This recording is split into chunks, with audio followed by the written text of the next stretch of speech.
लेकिन एक और विषय पर मैं ध्यान आकर्षित करना चाहता हूं। कुछ दिन पूर्व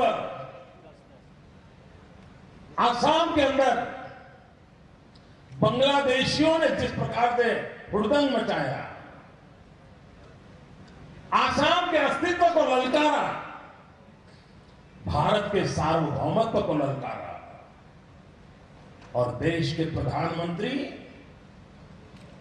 उसी आसाम से संसद में चुन करके आते हैं। जिस आसाम के सांसद देश के प्रधानमंत्री हो, उस देश में ये फॉरेनर बांग्लादेशी अपना हक जमाने की कोशिश करे और दिल्ली की सरकार चुप हो। ये एक घटना मेरे सामने आती है। दूसरी घटना, देश की संसद को अंधेरे में रख करके, देश की संसद को वादा किया था, उस वादा खिलाफी करके रातों रात रिटेल में फॉरेन डायरेक्ट इन्वेस्टमेंट हिंदुस्तान में लाया जाए। अब जने मंगरे भूज का व्यापारी नहीं बेचेगा, विदेशी लोग बेचेंगे। पेन, पेंसिल, नोटबुक ये भूज का व्यापारी नहीं बेचेगा, कोई गोरा आकर के बेचेगा। ये निर्णय किया उन्होंने। व्यापारियों का हालत खराब हो जाएगी, उद्योग धंधे बंद हो जाएंगे, नौजवान बेरोजगार हो जाएगा। मान लीजिए भूज के अंदर कोई छाता बनाने की छोटी सी फैक्ट्री है और वो छाता बनाता है, 100 रुपए का छाता बना करके बेचता है, और वहां पर 50 नौजवान रोजी रोटी कमाते हैं। वो बनाता है, जिले में, जिले के बाहर, राज्य में अपना माल बेचता रहता है। अब इनकी योजना के कारण छाता चीन से बेचने के लिए आएगा, चीन वाला छाता 15 रुपए में बेचेगा, हिंदुस्तान वाला छाता 50 रुपए में बना पाएगा, तो किसका छाता बिकेगा? चीन का बिकेगा। यहां के छाता वाला बेकार, इस छाता बनाने वाले कारखाने में 50 लड़के काम कर रहे हैं, वो बेरोजगार। कोई लेवल प्ले फील्ड नहीं है। दुनिया के देशों में मैन्युफैक्चरिंग सेक्टर में जो लोग लगे हैं, हिंदुस्तान के मैन्युफैक्चरिंग सेक्टर में जो लोग लगे हैं, दोनों के बीच लेवल प्ले फील्ड नहीं है। और इसके कारण सिर्फ व्यापारियों के व्यापार दुकान बंद हो जाएंगे ऐसा नहीं, छोटे उद्योगकारों के उद्योग बंद होने से लाखों नौजवान बेरोजगार होने वाले। ऐसा निर्णय देश के प्रधानमंत्री ने किया है। दोनों चीजें जोड़ करके जब मैं देखता हूं, आसाम की घटना और एफडीआई का निर्णय, बांग्लादेशियों का जो जुल्म और दिल्ली में हो रहा गोरे लोगों का काम, तो भाइयों बहनों, मेरे मन में कहने का मन करता है कि अब्राहम लिंकन ने व्याख्या की थी डेमोक्रेसी में सरकार कैसी होती है। तो अब्राहम लिंकन ने कहा था, government is of the people, by the people, for the people. Abraham Lincoln ने कहा था, government is of the people, by the people, for the people. लेकिन डॉक्टर मनमोहन सिंह जी ने व्याख्या नहीं बनाई है, government of the foreigners, by the foreigners and for the foreigners.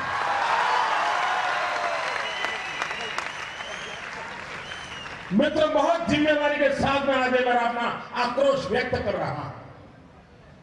बहुत जिम्मेवारी के साथ मैं अपना गुस्सा प्रकट कर रहा हूं, और मैं देश के नौजवानों से प्रार्थना करता हूं कि देश को ऐसे हाथों में लंबे अरसे तक नहीं रहने देना चाहिए।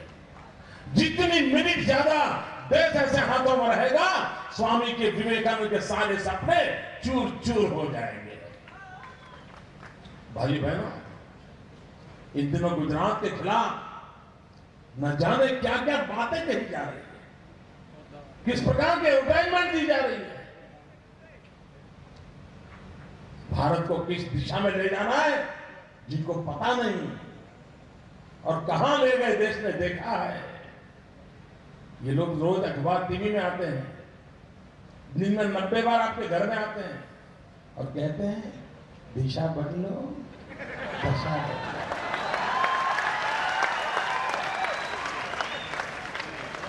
अरे कांग्रेस पार्टी ने देश आजाद होने के बाद सरदार पटेल की दिशा अगर पकड़ ली होती तो हिंदुस्तान की एक दुर्दशा न हुई। और गुजरात में सरदार पटेल की दिशा पकड़ी है, गुजरात आबाद हो गया है और कोई दिशा गुजरात को पकड़ने की जरूरत नहीं है।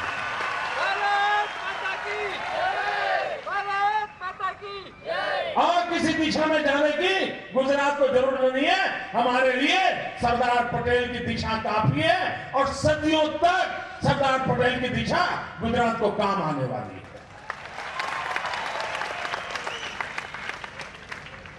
देश में आतंकवाद कितने नौजवानों को मौत के घाट उतार दिया। मित्रों, युद्ध में हमारे सैनिक जितने नहीं मरे उससे ज्यादा हमारे सैनिक आतंकवादियों की गोलियों से मरे हैं। स्वामी विवेकानंद का स्मरण करने वाला देश कब तक चुप रह सकता है दोस्तों? कितने दुधमल नौजवानों के खून बहते रहेंगे, कितने लोग मारे जाएंगे और हम कितने दिन तक चुपचाप सहते रहेंगे। और तब जाकर के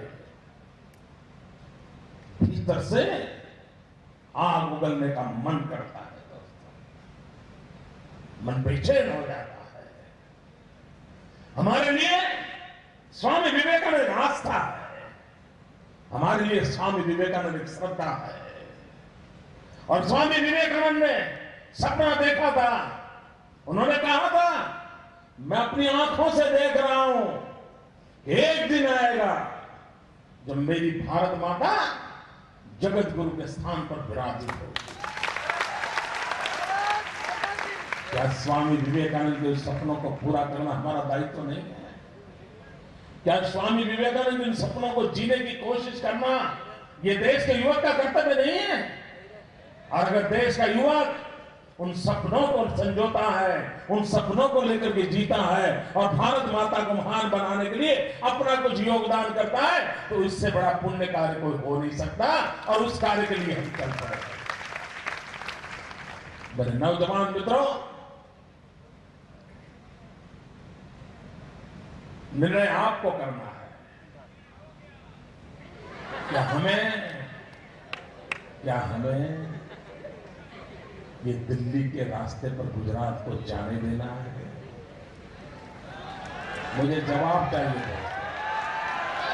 क्या जैसी दिल्ली की बर्बादी हुई गुजरात की बर्बादी होने देनी है? जैसे देश के नौजवानों को रोजगारी के लिए भटकना पड़ रहा है, क्या गुजरात के नौजवानों को भटकने के लिए मजबूर कर रहा है? जिस प्रकार से देश बेरोजगारी का अड्डा बना हुआ है, क्या गुजरात को भी बेरोजगारों का अड्डा बनाना है? भाइयों बहनों, कभी कभी मुझे एक वाक्य याद आता है। रानी की झांसी ने कहा था, अंग्रेजों को कहा था। झांसी की रानी कहती थी मेरी झांसी नहीं दूंगी। क्यों?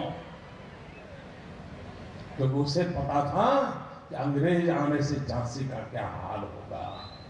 हर गुजराती नौजवान की आवाज निकले, मेरा गुजरात नहीं देंगे। ऐसे पंजे में गुजरात नहीं जाने देंगे जो पंजा मेरे गुजरात को नोच ले, जो पंजे मेरे गुजरात की तिजोरी को खाली कर दे। ऐसे पंजों के हाथ में हम गुजरात कभी जाने नहीं देंगे। ये हमारी सोच होनी चाहिए भाइयों, ये हमारा मिजाज होना चाहिए।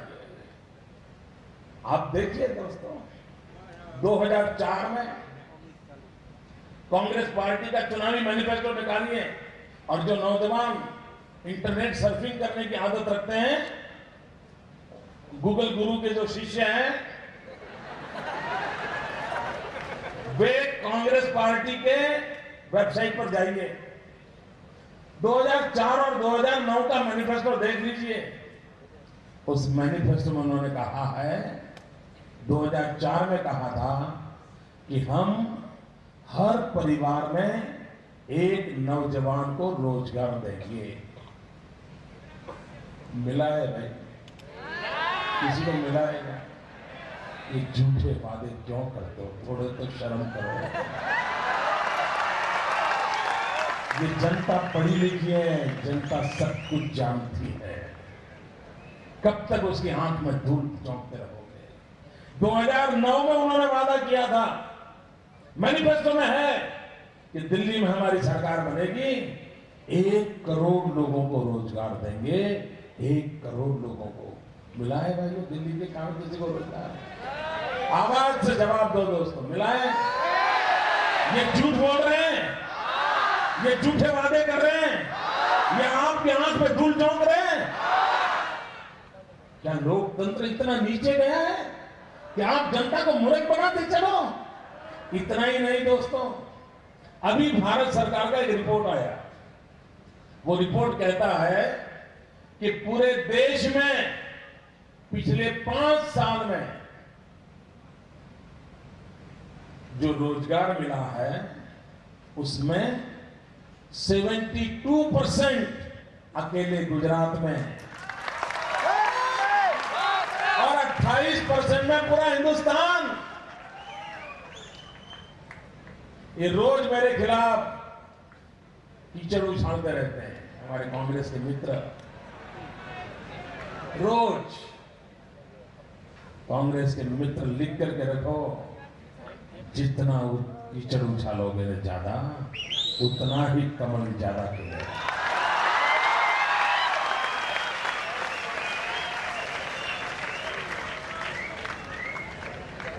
मित्र रोज नया कीचड़ उछालते रहते हैं।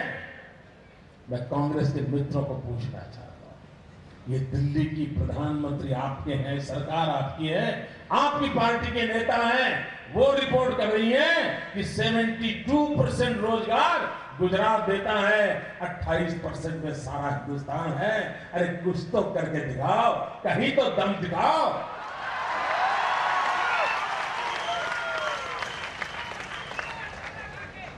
भाइयों बहनों, हम खेल महाकुंभ का कार्यक्रम करते हैं।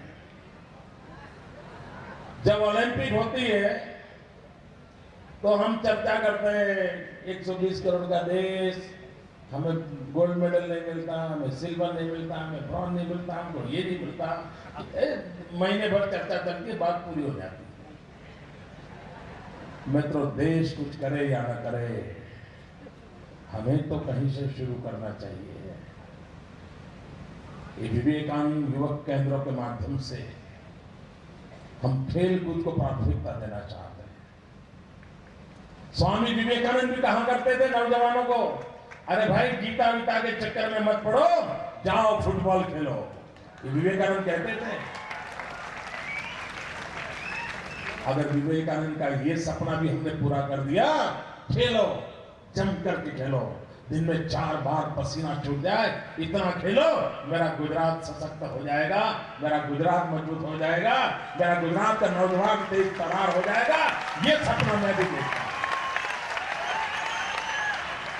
और इसलिए विवेकानंद युवा केंद्रों को हमने खेलने के साधन दिए हैं। खेलो, जम करके खेलो, और खेलते हैं ना, तभी तो खेल दिली का जन्म होता है।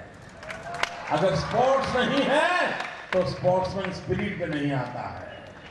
और इसलिए मैं तो कहा करता हूं, जो खेले वो खिले, वो ही खिलता है। और यही विवेकानंद युवा केंद्र खेल कूद की दुनिया